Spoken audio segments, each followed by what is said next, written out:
Ready. Play.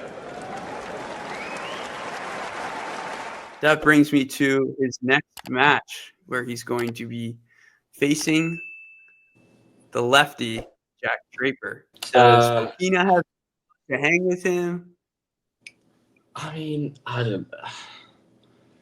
This is like I was kind of hoping for this sort of matchup in round one for Jack, because I just really want to see if the level's there. I mean, 1-on-1 against Giron on a hard court. I mean, that's a very different story to 1-on-1 against Giron on a clay court.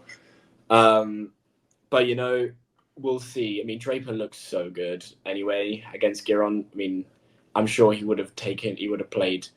Would have played really same level against anyone. But this is a different kind of test, and it's definitely one that I'm thinking Jack will come through, but it's going to be a lot tougher. It definitely won't be 1-on-1. It'll be a scrap. It'll be a grind, and it'll be the first time I really get to see Draper's his improved movement on the clay.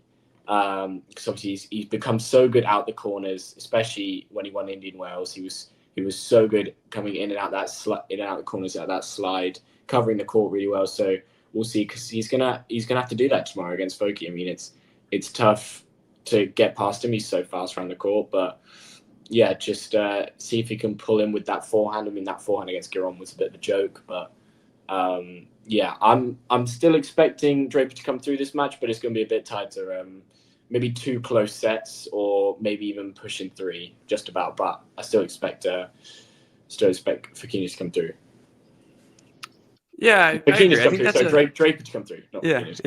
I think it's a fair analysis, just given how Foki is always going to look to make matches physical, really, really test his opponent and see what they're made of. And especially, as you said, like testing Jack Draper in terms of his movement, how he can, operate out of both wings, how consistently can he do it? That's kind of been the question mark for Jack. But, I feel like we're at that turning point where he's got the physical ability and fitness to hang with these top players. And now it's going to be interesting to see like how well Fokina can neutralize that lefty forehand from Jack. I mean, he has a pretty good backhand, fairly compact, but Draper, it'll be interesting to see how he continues to use his variety and use the different shapes and heights on the ball, because that's always frustrating to deal with when you're not able to gather rhythm. So that'll be something that I'm looking out for.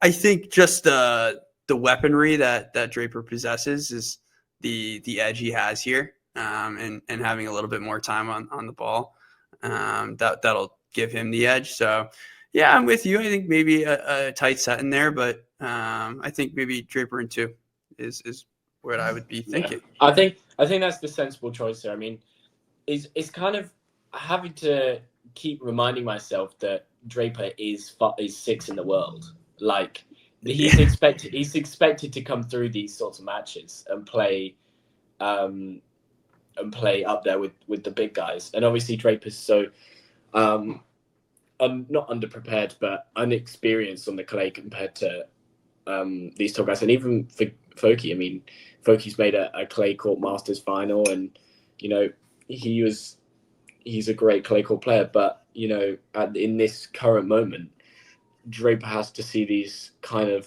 matches as an opportunity to prove that he, on all courts and all surfaces, that he is right at the very top.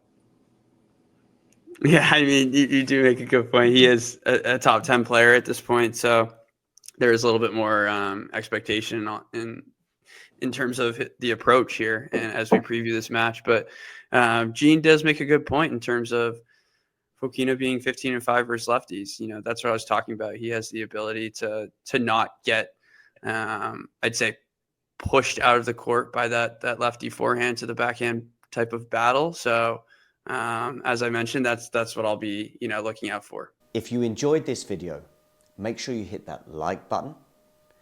Don't forget to subscribe and click that notification bell so you don't miss out on all things tennis.